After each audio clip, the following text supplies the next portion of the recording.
Primetime local news, serving the Lakeland and Midwest regions. Good evening and welcome to Primetime Local News. There are 3 new cases of COVID-19 in Saskatchewan. The new cases are in the North Central and Saskatoon zones, with the location of the 3rd case pending. 31 cases are considered active, 5 of those in our local region. 3 people are in hospital, 2 of those in intensive care, and 6 more people have recovered. The Lloydminster District Co-op recently opened their brand new location on Highway 17 North this past weekend, a location that will help them serve residents all over the community.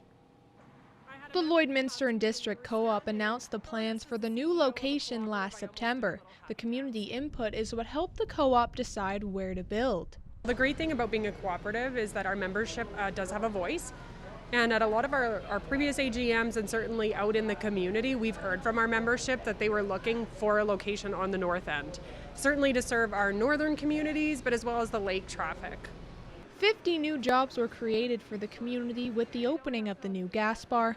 With the COVID-19 pandemic, they weren't sure how big of an impact it would have on the opening date. The construction crews and the development crews did an amazing job following all the rules and regulations in place. And it actually didn't delay us by too much. We had a lot of local contractors work on this project, so they were very familiar, certainly with what our health and safety standards are, as well as following the Saskatchewan reopen guidelines. So yeah, we are really happy overall with how the entire project came together. Although COVID-19 didn't have much of an effect on the construction, it did mean that they had to postpone their grand opening. We are trying not to have a large gathering on site. We have a virtual grand opening happening towards the end of September, and we're really excited to share that with everybody. So look forward to watching some of our social media channels to find out what's happening. Hawes mentions that so far the community has had great reception to the new location. People are incredibly excited about this location. We've seen business increase a little bit every day, which is excellent, and we just really want to encourage people to check us out and let them know that we're open. The gas bar will also be a location for a new Tim Hortons. A Lloydminster resident fears some recent moves made by Alberta's government may lead to doctors leaving the province for better compensation. Jace Mackey spoke with Shelley Ward to hear her concerns. I'm joined today with Shelley Ward, a Lloydminster resident, who recently wrote a letter to the editor in the Meridian Source and also started a organization protecting the future of Alberta families, save our healthcare. Thanks for taking some time to talk with me today, Shelley. Yeah, I'm really excited to be here today. Thanks for inviting me. So the main reason that we're here talking is a letter to the editor that you wrote in the Meridian Source. Can you just talk to me and go through a little bit about what you had to say in that letter to the editor?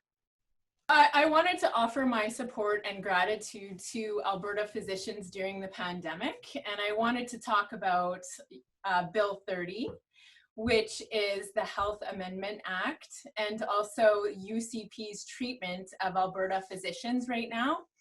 And I just really wanted to advocate for an Alberta healthcare system that is accessible, equitable, and free of financial burden when we access it. So I'm really concerned about primary healthcare and how the UCP government is treating Alberta physicians. And I'm also here to say to frontline workers that we just really appreciate everything that you've done during the pandemic. So what are some things that really spurred you to write that letter? What are some of the, obviously you mentioned Bill 30 is one of the driving factors, but is there anything else have you heard from people in the community that really kind of pushed you towards writing the letter to the editor? So actually I have the full support of my family physician. His name is Dr. Paul Naudet.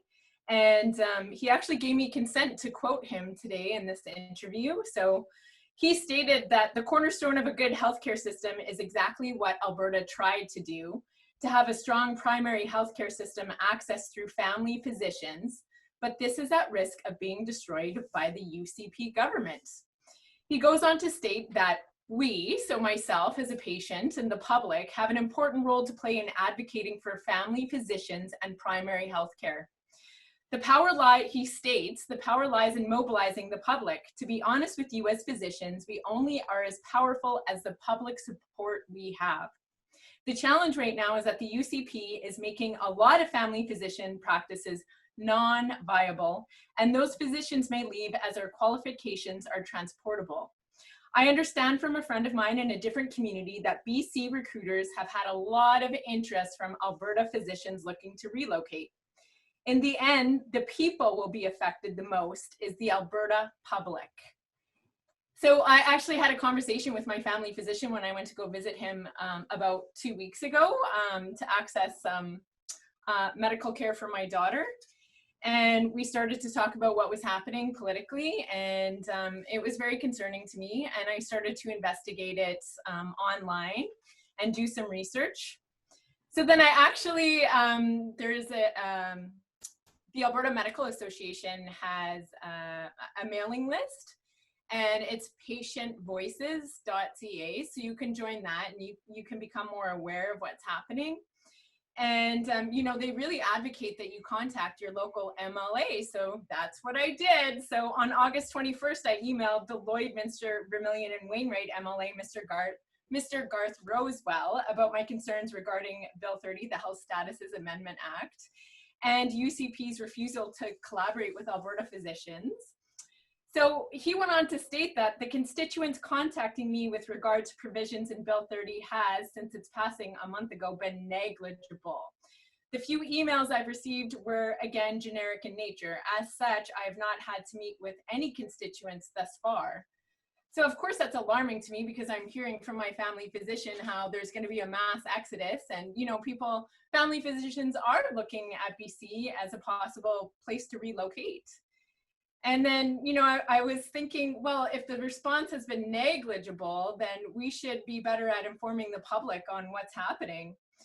So I also suggested to him that the precarious circumstances that most families are in due to the pandemic, including financial strain and job loss, have left this kind of advocacy for the future of Alberta healthcare low on their priority list.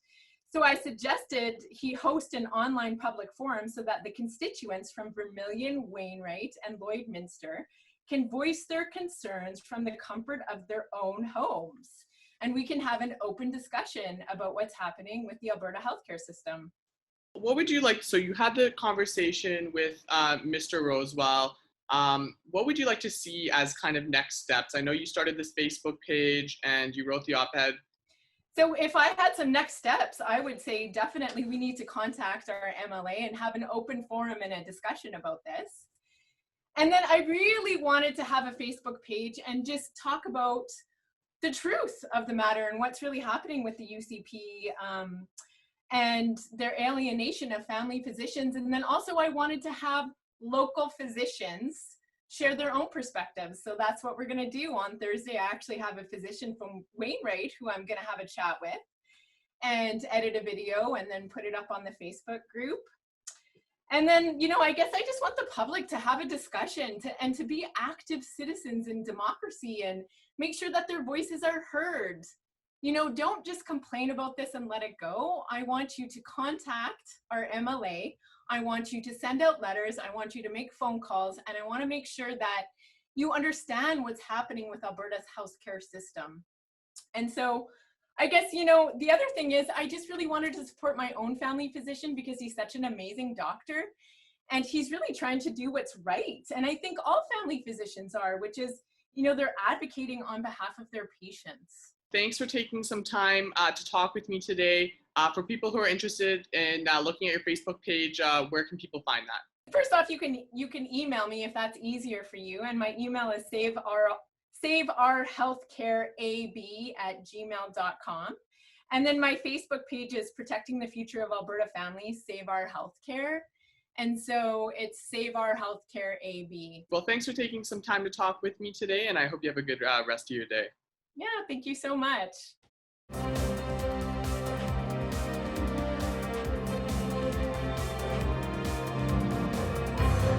Welcome back. The Saskatchewan government has a plan to get the economy back to what it was before the coronavirus hit. Connor Chan has more on what the budget will entail. Well, joining us once again here on Primetime Local News is MLA for Lloydminster, Colleen Young. Colleen, first off, thank you very much for joining us today. You're welcome. Good morning to you as well. It was recently announced that the deficit is now going to sit at $2.1 billion compared to what they originally projected as 2.4 back in June. How is it the Saskatchewan government was able to get this number? Well, it has been projected to be somewhat lower than our initial 2.5 billion in this first quarter, and that is due to some resource revenue that we have seen improve as our economy improves, but also due to the reduction in expenses in some of our government business enterprises.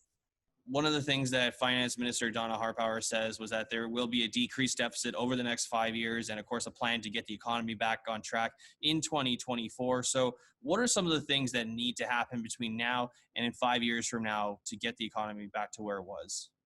Well, our renewable resources, we're hoping will, rebound greater, and we are seeing some improvement in there, as well as our global markets. I think that's a key here to much of what will help our economy improve.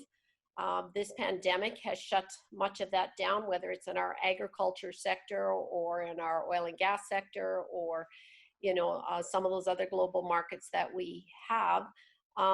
As those open up more and as we see improvements there, I think that we will see a greater rebound in our fiscal stability. You mentioned it briefly there about the oil and agriculture industry. So how will those numbers within the budget ultimately affect those two industries? Well, as you know, our canola industry, did see a drastic reduction in the number of bushels and tons that we are able to market, as well as our beef and cattle industry. When the COVID hit, there was some of those, meat packing plants that saw us have a backlog in our cattle that were able to be marketed outside globally. So I think as those improve, those markets improve, and we are able to catch up and do a better job there, that we will see some revenue sources come back. And, as hopefully the weather holds and farmers are able to get their crops off this year, I think that those markets will open up more and we'll be able to see some improvement in our agriculture revenues. One of the things that was mentioned too is that there are not going to be expected tax increases for residents of Saskatchewan. Is that going to be ultimately what happens? No tax increases, or is it just a matter of wait and see what happens between now and 2024? I think that will depend on what happens between now and 2024. But, as our economy reopens, our businesses get more stable and more businesses are able to rebound from this pandemic, I think that recovery will see the improvement in our revenues, and there won't be necessarily a need to add any increased taxes. So we are saying that, we will control our spending, which we have been doing and will continue to do. That's the responsible thing to do as a government. And that will allow us to not increase our taxes and to, continue to help businesses reopen and get their revenues back up and going. With all the money that's being invested in schools here in Saskatchewan for the upcoming year, Alberta's already made changes to their classrooms in the way that they structure them. So could we see that in Saskatchewan between now and the start of school? I think that the government put a plan in place during this pandemic for the restart of the school year, a safe school plan, but the autonomy lies still with our school boards, and we gave them the autonomy to make decisions around how they wanted to safely open their schools in this province. And I think that will continue to be the case. And if that means restructuring their classrooms, reducing the cohort sizes, that was left up to school divisions to make those decisions. And I think that's where we want to leave it. Well, Colleen, I really appreciate your time. Thank you very much for joining us today. You're welcome, Connor. It was great to see you. And we look forward in this province to a stable and responsible fiscal recovery to our economy. Now here are your stock market prices for today.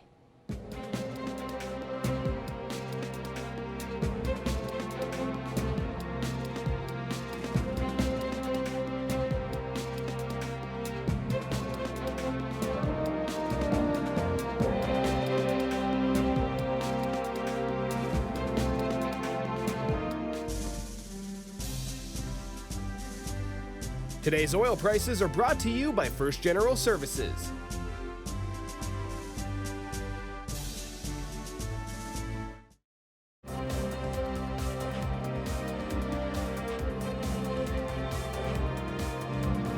Welcome back. New Statistics Canada data gives a glimpse at Saskatchewan's crop production this year. The province's farmers are expected to produce a 4.3% more wheat this year compared to last, thanks to increased yields in harvested area. Saskatchewan is anticipating 4.2% less canola this year, down to 10.5 million tons from 2019. To compile the data, Stats Canada relied on satellite technology to model preliminary crop yields and harvests for the year. Now we'll take a look at your egg prices.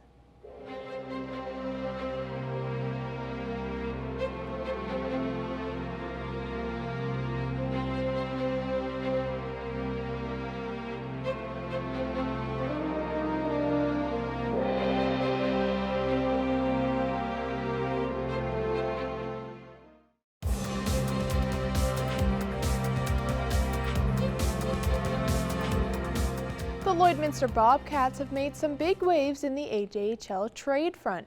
After this past weekend, the Bobcats will be without veteran forward Ty Mossman. Evan Kenny has more on the big news. After 150 games in a Bobcats uniform and 58 points, forward Ty Mossman will no longer be a part of the AJHL. Sunday night, the Bobcats broke the news Mossman was out and Liam Noble is in.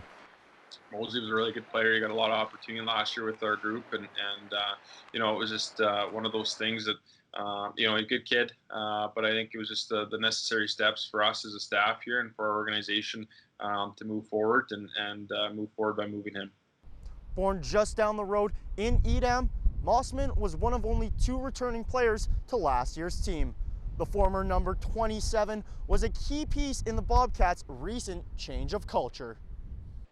He was the last piece left from the office staff to the concession staff from the time I got here. And for him, for a 20-year-old year, it was probably best in his interest to go and have a fresh start in that 20-year-old season. He was a big part of our team. Obviously, he was an assistant captain, so he was a leader. You know, he's going to be missed. Everyone loved him in the dressing room. He's a great guy to be around. Last year, Mossman set career highs in goals, assists, and in points. Coming the other way in the trade is forward Liam Noble. While Noble is being traded from the Notre Dame Hounds of the SJHL, he spent last season playing with the Penticton Vs of the BCHL. And he did great things, and he was a guy that, you know, you always looked down at your sheet and seen who he was and identified him quick. So I think he's got the capability of that, and with opportunity, you know, we foresee that coming back in his offensive game. With the move, the Bobcats have gotten younger, meeting the AJHL's cap of 6 20-year-olds. It's always a numbers game, whether it be 20-year-old or 19-year-old, but we knew we were going to get older this year from last year, and that plays factor into it too as well. Camp is scheduled to start on September 15th. Evan Kenny, Primetime Local Sports. Athletes from across the sports world united over the last week, standing up for the Black Lives Matter movement by boycotting games and speaking out. Saskatchewan Rough Rider Jordan Reeves is one of those athletes pushing for change. Global's Taylor Shire has more. The fact that all these leagues are uniting and taking a stand to say we need change, like I feel like there's a lot of positive energy for that change. Even though the CFL isn't playing right now, Saskatchewan Roughriders defensive lineman Jordan Reeves is using his platform to speak out against racism, joining athletes from across professional sports. I feel like this has got to be the start to, you know, at least more conversation in different groups of circles that would never talk about this before, you know, the upper echelon, maybe the ones we need to change their minds against it. And Reeves isn't the only one in his family standing up for change. I think if you look around this room, there's a lot of white athletes in here, and I think that's the statement that's being made right now. Jordan's brother, Ryan Reeves, who plays for the Vegas Golden Knights of the NHL, was one of the main voices in that league's statement about racism. You know, NHL is probably the league that's going to make the most change here, just seeing how it's, you know, it's mostly a white league. So just seeing everything moving throughout, you know, WNBA, NBA, MLB, everything. it's just a feeling of unity, and it feels like we're really bringing something back up that really needs to change. However, with the positivity, there is also negativity and room for change. Reeves says he's received messages from people in Saskatchewan saying, keep Black Lives Matter out of the province and just focus on football. To see those comments from fans who cheer for me when I'm wearing the jersey, but then as soon as that game's over, I'm back to black skin, and that's that. It's no longer Jordan Reeves, the rider. It's just a black guy. And that's where the conversation needs to happen, and that's where the change needs to happen. Taylor Shire, Global News.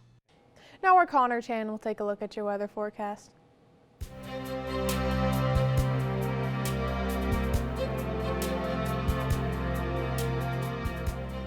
All right, thanks very much, Jasmine. Taking a look at temperatures right now, still sitting at 19 degrees right now for our daytime high, but that wind is still in that 40-kilometer-an-hour range. We could get up to 70 kilometers an hour by later into the evening. But as we take a look at temperatures across the area right now, out west there, Edmonton and Edson, Red Deer sitting at 20 degrees right now, with Jasper and Whitecourt sitting at 19, Rocky Mountain House at 21 degrees right now. Cold Lake also sitting at 19, with Saskatoon at 21, a little bit cooler in Prince Albert sitting at 15, and then Melfort following suit there sitting at 14 degrees, and North Battleford sitting in the 20-degree range. Over in the northern Alberta and Saskatchewan areas, we see 13 degrees for La Loche and Buffalo Narrows, 11 up in Uranium City and Stony Rapids there, 15 for South End, and then La Ronge and Flin Flon both sitting at 14 degrees right now. Over in the northern Alberta areas, a little bit warmer than in northern Saskatchewan. We see 18 in Grand Prairie, Peace River, and in Slave Lake, 17 for Fort McMurray, and then we see 15 out in High Level and Fort Chipewyan.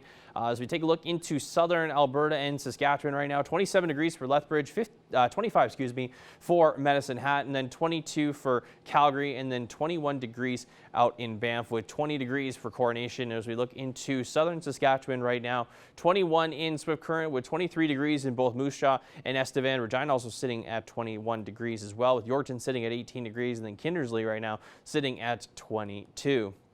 So as we take a look across the rest of the country, we are starting to see cloud coverage as we move further out into the east and Maritimes areas, as they are feeling a little bit cooler than normal. There, Winnipeg sitting at 19 right now, along with Quebec City. Toronto sitting at 24 with some cloud coverage, and then St. John's at 14, with Halifax at 18 degrees, and Regina, of course, I did mention 21 with some sun and a bit of cloud coverage right now. Up north in Yellowknife sitting at 12 right now, with same results as Whitehorse right now. Edmonton with some showers right now with that high at 20 degrees, and those showers could be coming our way for tomorrow, as we do have a high percentage of some showers for Wednesday. And then Vancouver, we see at mostly cloud coverage at 19 with a little bit of sun there. Now, this is what we could see for tomorrow. Along with that rain, we will see a daytime high there of 15 degrees for most of the area here, including in Maidstone, Marwayne as well. And then we see 16 for Vermilion, Wainwright, St. Paul, Bonnyville, Cold Lake, and in Lac La Biche. We'll see 17 degrees for Vermilion, Vegreville, as well as in Provost and Macklin. 18 degrees for Edmonton, 16 degrees for North Battleford tomorrow. Then we'll also see 15 degrees out in some areas in Saskatchewan, like St. Walburg, Meadow Lake, and in Green Lake as well. Now, as we take a look at the next 7 days of what we could see for the coming days here, heading into the long weekend there. 18 degrees for Thursday, 20 on Friday, which could be one of the last few times we see a 20-degree daytime high for us here. 17 on Saturday with some cloud coverage. 14 on Sunday. We'll have some rain possibly on the holiday Monday there, with a 69% chance there, and then a high of 14 degrees for the first day of school for many people, for all the kids in Saskatchewan, with mostly clear skies, but still with a low of 3, so it'll be fairly cooler in the morning. That's a look at your 7-day forecast. We'll have more primetime local news coming up after the break.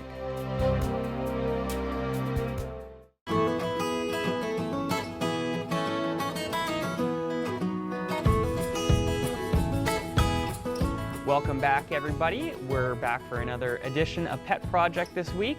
We're joined once again by Becca Lawrence, the Community and District Outreach Manager for the Lloydminster and District SPCA. How are you doing this week, Becca? I'm doing really good. How are you? I'm doing great, thanks. So who do we have here today? Who's this little guy? This sweet old gal is Puma. So she is we think Husky Malamute cross. And then we think she's kind of anywhere between 12 to 14 years old. So she's pretty old, and we're just looking for her retirement home for her. So I'm assuming because she's a senior, she's probably a little on the chill side, I would imagine, correct? Or? Yeah, she's fairly low key. She was around cats before, so we think that she'd be okay with some kitties as long as they're kind of not in her face and bugging her all the time. But yeah, I mean, other than that, like she kind of just comes in from being outside and goes and lays on her bed and hangs out there. Cool. Well, and I know that we were discussing last week, you guys had an adoption event. How did that all go? You guys are all wrapped up now. Did you get a lot of cats out the door? Yes, yeah, actually we only have 4 left for adoption. So we did really, really well. We found pretty much every single available cat their forever home. And so I think the number, we just did our adoptions post on Facebook, and we did about 45 adoptions all together. So we found some dogs and guinea pigs their homes as well. So I think it was the high 30s is what we did for cat adoptions. Oh, wow. Well, that's great to hear that you guys were able to find so many cats their home. And while we're on the topic of cats, I know we were talking off camera that you guys are still looking for kitten fosters. Apparently that's a large need for you guys. Yeah, it seems we've kind of, around kind of fall areas when we tend to get a bit of a second wind, I guess you could say, with our kittens. So we just actually yesterday, I think, had just over 10 kittens, separate, litters of kittens come in. So we're getting pretty full on our kittens already, which we kind of anticipated, especially calling off of our waiting list as well too. So yeah, so we're really in need of some kitten fosters right now. Okay, and so you guys were also looking for artists to paint your sea can. I know we were discussing that last week, and you were saying that you guys are really gearing up this week. You're trying to get that locked in, so to speak. So why don't you let the people know, I guess, what you're looking for? Yeah, like we're gonna lock down some more paint this week, and yeah, and then I'm really gonna start searching for some people that want to come do it. So it's like our main semi-trailer we're gonna start with for sure, just to make, just get that front and everything. But if we have time and enough people that want to do it, we'll do our little bottle can as well. And yeah, like really, we just really want some, these local artists to come and paint something up on there. We're gonna have our big SPCA logo in the middle of it. And then my plan, I guess, really is just to kind of section off depending on how many people that we're going to get. So, yeah, so it's really, we're just kind of getting it out there and winging it sort of thing. But hopefully we'll find a lot of people that really want to participate in it. Beautiful. Well, if there's anybody out there watching who is creative, definitely by all means call the SPCA or send them an email and go in and throw some paint around. We were also talking, Becca, you mentioned that you guys have your annual general meeting coming up, your AGM. So what does the SPCA expect for that? Yeah, like we're going to do it by Zoom. So it's, obviously going to be social distancing and things like that. So, with our members that are a part of it, we're going to send emails out for invites and things like that. So, and then if it is something that the public is wanting to come to, they can get a hold of me at just here at the shelter, and then or by email as well, and I can send them the invite as well. So it'll be near the end of September, and yeah, so we're gearing up to get ready for that as well. Beautiful. Well, that's good to hear. And I know that we had, talking about cats earlier, and you guys got lots adopted. How are you doing for dogs right now, aside from, of course, Coma, who is adorable, and if anybody out there wants to, make sure you stop in and adopt her. Look how cute she is. But how are you doing for other dog numbers? Really, really good, actually. The Puma here is just one of the 3 that we have in the shelter. So it's a quiet place right now. Oh, well, that's good to hear. I'm always glad to hear that, dogs are finding their homes. So you got a few options if you're looking for dogs in the border city. Certainly stop by the SPCA and say hi to Becca or the other volunteers there. And so real quick, Becca, what about any other strange animals? I know I always love asking about the guinea pigs and the rabbits and stuff. Do you have anything like that in right now? Yeah, like we have 1 guinea pig left, and he's hanging out over at PetSmart. And then we also have 4 rabbits. So we have 1 that's available for adoption, and then the other 3 are, they just need their spays and their neuters, and then they are going to be ready for their forever homes too. Oh, exciting. Well, there you go. You got a few options as well if you're looking for a rabbit in the border city. Well, that's all the time we have for this week, but thanks once again for joining us, Becca, and we will speak with you again next week. Perfect. See you next week. Thank you. Manage your waste and recyclables with Quick Pick Waste Disposal. 100% locally owned and proud to serve and support the communities we call home. Quick Pick, the convenient solution to avoid pollution.